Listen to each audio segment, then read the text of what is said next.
Alright guys, what's going on? Today I've got a piece of tech that I'd like to share with you. This is the Retrobit Prism. It is an HD adapter for the Gamecube. I'll throw it up on the screen now. It looks like this. And I will throw this down into the Amazon description below. By the way, anything that you purchase using that Amazon link will directly support the channel. You do not have to purchase this. Anything that you put in your cart and buy will support the channel, and I would appreciate it immensely. Aside from that, this is an adapter for the GameCube. It is specific to the DOL001 early model GameCubes, and that is because it uses the digital AV out. This is by far the best plug-and-play solution that I have found, and I like that it's not a powered adapter. I don't have to run dedicated power to this adapter like some of the other ones. This one, like I said, plugs directly into the digital AV out, and then you get a little remote control so that you can do some adjustments for picture quality and contrast, brightness, scan lines, stuff like that. There is a trick that I would like to show you that I think helps a lot right out of the package, and we're going to show you that now.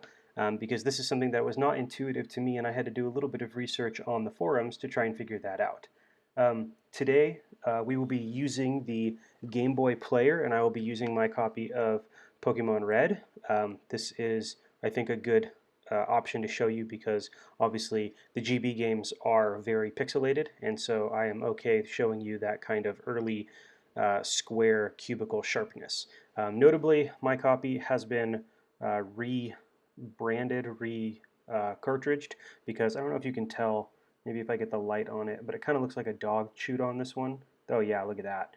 So anyways, we're going to go ahead and start up the GameCube, and I'll show you how we're going to start it normally, and I'll show you what we're going to do to kind of do the first fix for that. So I'm going to get rid of this, and before we get the GameCube, I want to show you really quick why the significance of the DOL001 model.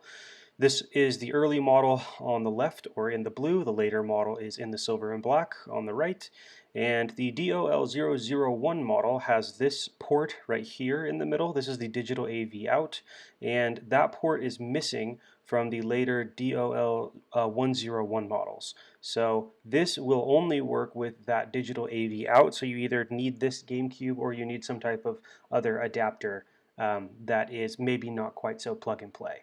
But anyways, I will go ahead and fire up the GameCube. We'll get rid of that.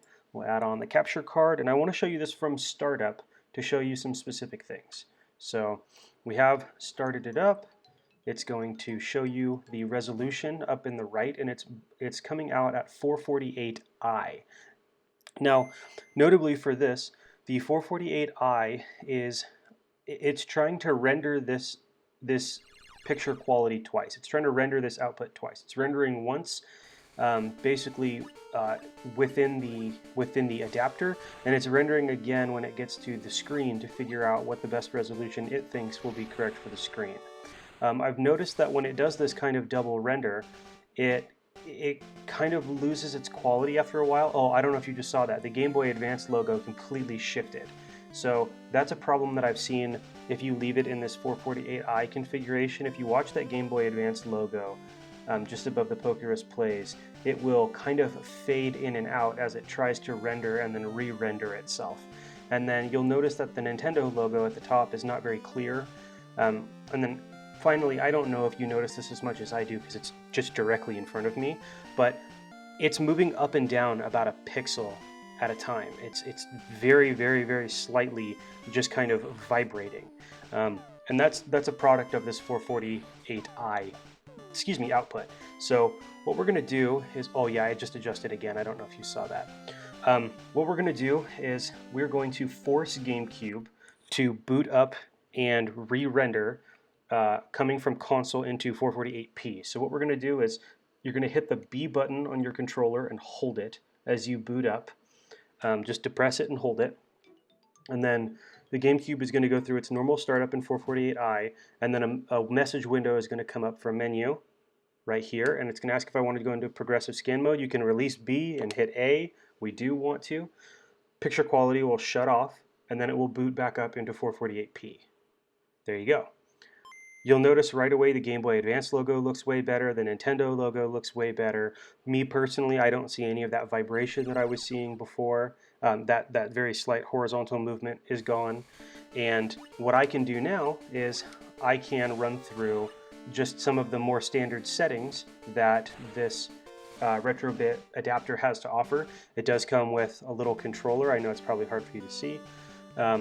But we have a menu button, so I'm going to go ahead and hold this down by the adapter, hit the menu button, and then here are the settings that we have to work with.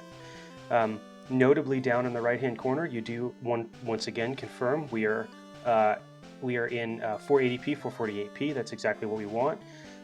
Your scanline profile, that puts basically horizontal scan lines going across your screen. I'll exit out of here so you can see what that looks like. Here's your after, where you can see it has those horizontal scan lines, and then go back, and then there is off.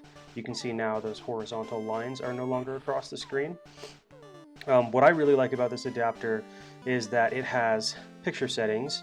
So I don't know if most of you are aware, but the GBA attachment, the Game Boy player for the GameCube, has kind of a dull picture. It looks very faded for me. It looks kind of all right on the capture card, but I like to go to the picture settings. I like to bring the brightness up about 5, the contrast up a little bit, and I like to bring the saturation up quite a bit. This for me produces a much better quality looking, it makes everything much sharper, it makes everything prettier. To me, these are the ideal settings for playing a Pokemon game on the GBA on the Game Boy player. And what I can do now is I can go back, and then you do have the option to save some of these settings. Your output settings are going to determine on what game you're playing, and that's going to be determined by whether you're playing an actual GameCube game or you're playing the Game Boy player games. But for me, this is where I'm going to leave it for now. I think that these settings are probably the best that I'm going to get for a plug-and-play option, and I think that looks pretty crisp. We are going from GameCube digital AV out to an adapter to an HDMI cable to a capture card that is then going into the laptop, and for me, this is a pretty good bang for your buck. We can go ahead and start. I'll show you a little bit of the gameplay. It looks nice and sharp for me. I mean, you got to remember, this screen is for a Game Boy. I mean, it's like an 1.5 inches by 2 inches normally, and I have it on a 24-inch monitor in front of me, and it looks nice and crisp. You can see those colors just pop so nice. Again, that Nintendo logo, the Game Boy Advance logo, they're much clearer than they would be normally. And this allows you to use a modern screen. It allows you to use a modern TV. It allows you to use a modern monitor like I'm using. And I do think that this is the best plug-and-play option that you can get at this point in time. Again, there are forums that you can go to for every individual game, pretty much, that the GameCube has that will kind of dictate which settings would be best for you for that game. But I found that for these Game Boy games, kind of keeping some of these filters on, and then there are some internal filters with the Game Boy player. If you hit your Z trigger, I have my screen turned on sharp, and then I have my screen size on normal as opposed to zoom. It gets a little bit distorted for me right now with the zoom. It's not quite as sharp, whereas if I let it play at a lesser zoom, for me it just looks a lot crisper, so I leave it at that kind of more consistent zoom. But this is an awesome option for people who want to play their GameCubes or play their GameCubes or stream their GameCubes on modern equipment. So if you need an HDMI plug-and-play option and you have a DOL001 early model GameCube like I showed you earlier, this is an awesome product, and like I said, I will throw it in the Amazon link down below.